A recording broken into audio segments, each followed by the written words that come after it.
quite confident. Let's have a look at TRVL. I didn't look at it yesterday in depth because I didn't have time. I apologize for that. So TRVL, what are people thinking about TRVL? Is TRVL destroyed? Are we going to zero? Is TRVL in trouble?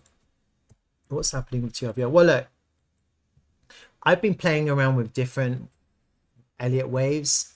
I've contemplated two totally different ones.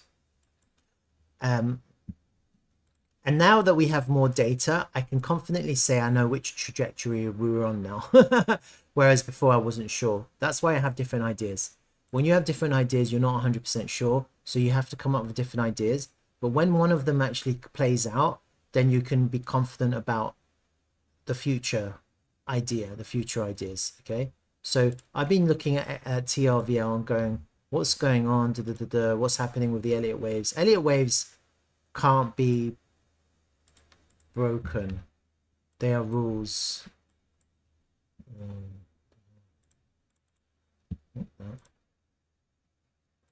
It's good to have different ideas. So I was looking at Elliott waves. I was looking at, this was the one I was looking at. This one, I was thinking to myself, could that be the 3? Is that the 2? And are we about to see a big impulsive 3? Because we were consolidating and flipping this 5.5 into support. We had an impulse. So technically that should have been the beginning, could have been the beginning of the 3. But that impulse was invalidated. So that invalidates this idea that was the beginning of the 3. And I also played around with this other Elliott wave, which I kind of had in my last live stream.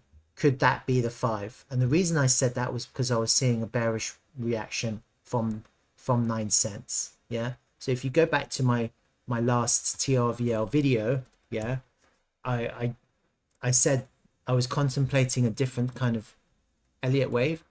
I'm still a higher time frame Elliott wave trader. I'm not looking to get out right now, even though you might argue, what's going on? Why isn't he selling? Why isn't he? I'm not that kind of person. I'm just waiting for the higher time frame to play out.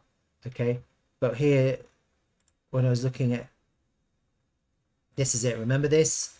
I talked about this Elliott wave. I was seeing a reaction. I was thinking to myself, maybe this is over. This first wave is over. You think, Amir, why are you selling? You could have sold and bought back lower. Yeah, I'm not trading. I'm just I trade on derivatives. I don't trade on spot. With spot, I'm looking to exit at the peak of alt season. So that's kind of my it's really none of anyone else's business. People can criticize me if they want. Just because I saw a bearish reaction, you could say, well, why do you sell and buy back lower? You should have done that. I could have. Maybe I should have in hindsight. It's always hindsight, isn't it? But at the end of the day, this is wave 1 for me after we've had our wave 1 here. And so let me just correct this. Okay. So this is clearly incorrect. This red one is incorrect. So let's get rid of this. But this yellow one is correct. So now we know where we are. So it helps. Yeah, it helps to know where we are, because now we can plan the future a little bit better. So right now we are in this, let me change that to blue. Red, sorry. So right now, oh no, maybe not red. Oh, I can change that to, I need a new color.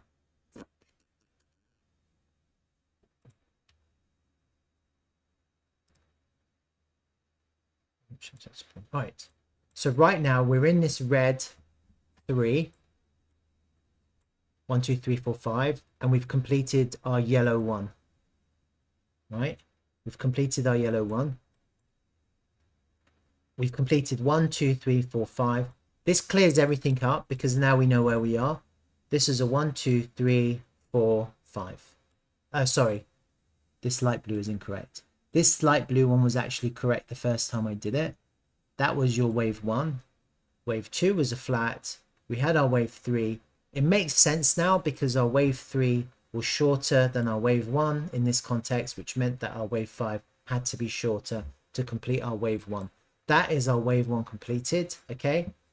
9 cents holds as resistance, and we've lost key support at 5.5. Okay, we haven't had a back test, and so because we haven't had a back test of 5.5, and we've just literally gone straight through 5.5 like it doesn't even exist.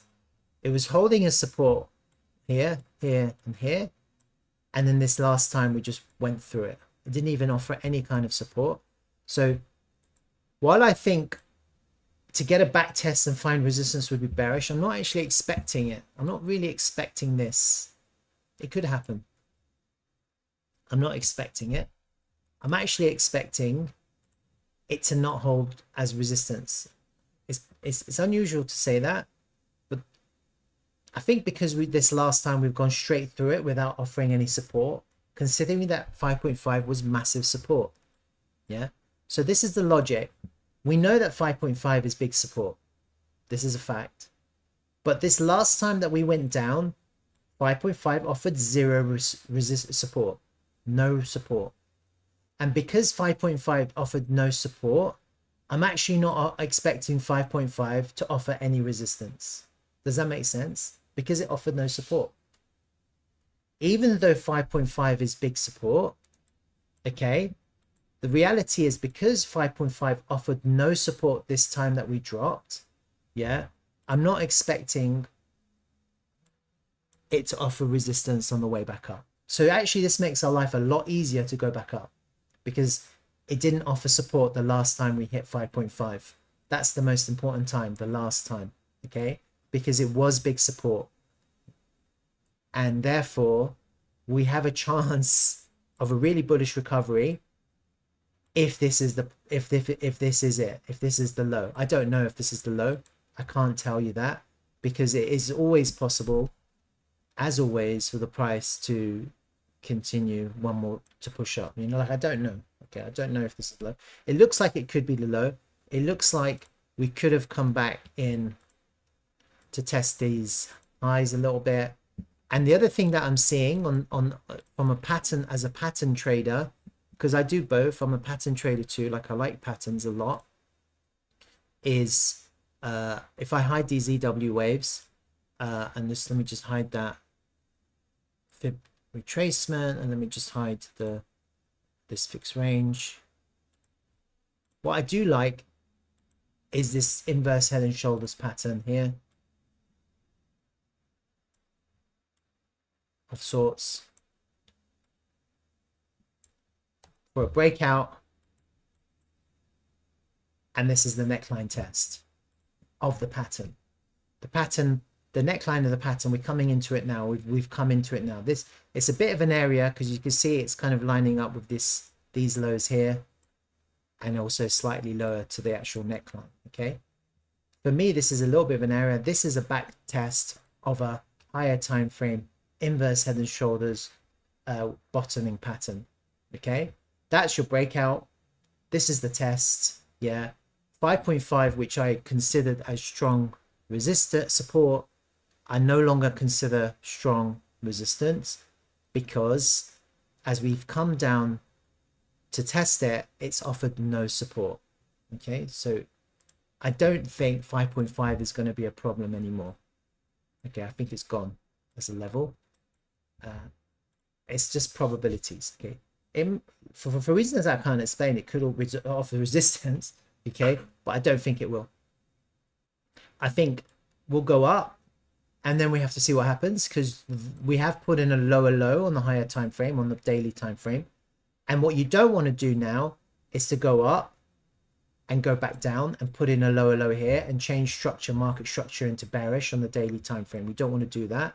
At the moment, we've only just put in a lower low. That's your higher high. That was your previous lower low.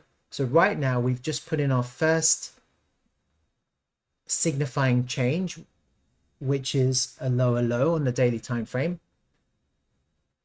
To change this into bearish, we would have to go up and go back down, and that would become bearish. This whole thing would then becomes really bearish because you've changed market structure to bearish. Okay, right now market structure is still technically bullish, but bulls have an objective.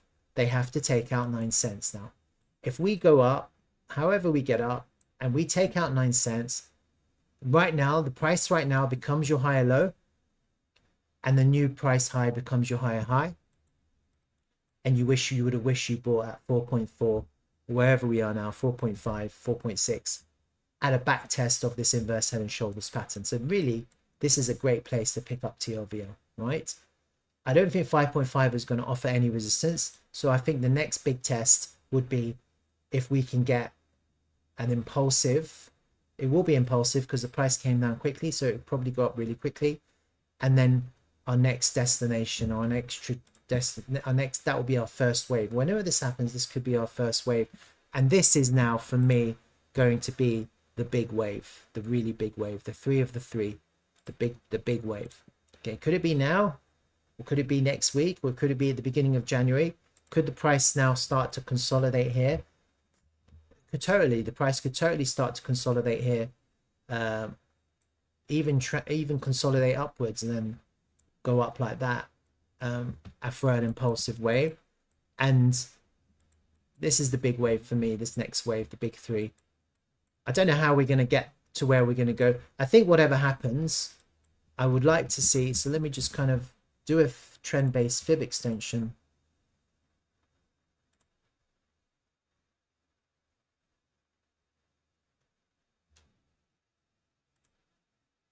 Let's do it from here.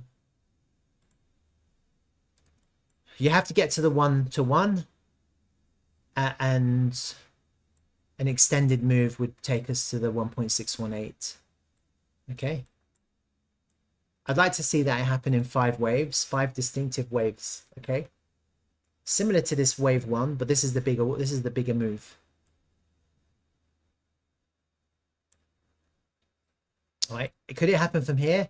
This is kind of where it needs to happen, to be honest with you. This back test is negative. Could go a bit lower, but I think this is where it needs to happen. If it's going to happen, it has to happen here, right? If we do go up lower, then we're looking for a much deeper corrective pattern. Another, like, I can't see an ABC in this corrective pattern. Maybe there is one. It's hard to see an ABC here, so I would normally like to see that. Could you argue there is one there? I don't know. So I'd like to see that, or a V-shaped recovery. I'd like to see a V-shaped recovery. That would have to be impulsive, and it would have to take out the high. Once you take out the high, you know you're in. You know your pivot is in. The low of the 2 is in, and then you'll be looking for a target. Initially, the target would be the high there, but actually you'd be looking for a 1-to-1, which would take us to 20 cents. And then an extended, I think this 3 would take us, you look for an extended target. Either it's going to come short at the golden pocket, or you're going to hit for higher prices. Okay. And that would be your big 3, really. That's kind of big 3 for whatever the 5 is. And that would complete your, some kind of wave 3, wherever your wave 3 lands. Okay. Then you'll be looking for a 4 back test. And then maybe we'd be looking for a higher time frame push, maybe. So kind of you have to adjust these as time goes by. Once we break 9 cents, I do think that 9 or 10 or 11 cents, like, is an area. Again, it's another area. I would expect or hope to see that we get a higher time frame back test. Back tests are really important because they give you confirmation that you've come back into support for continuation. So at the moment, this is where I am with TRVL. I'm not 100% that this is the pivot low. I can't tell. Usually the price stops and it starts to round. We've got quite good volume coming in. Now we're starting to get some buying. So some people are kind of buying back in. But what you want to see now is a real sign of strength.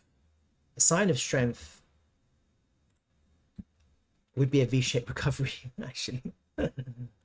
Because there's no clear SR flips here as the price came down. So I'd like to now see a real V-shaped recovery. That would be, for me, that would be confirmation. Or a daily reversal. Like, I'd like to see a bullish engulfing on the daily time frame. That would help.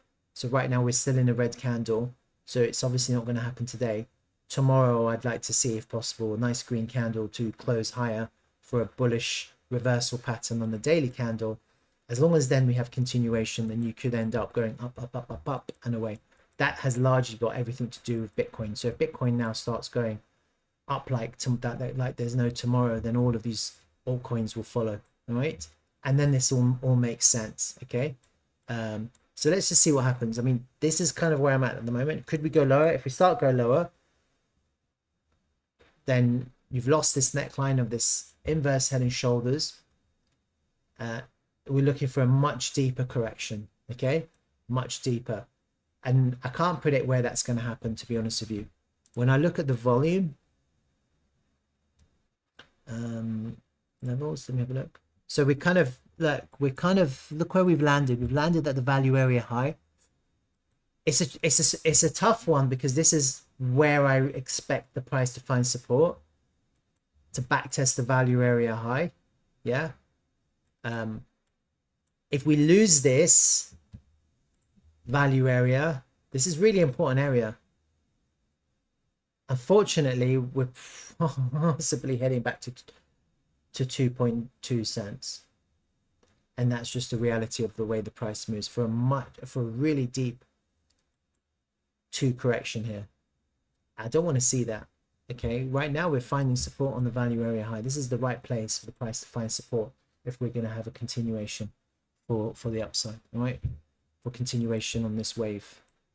Right, that's TRVL. I don't really have that much time, guys, so just bear with me.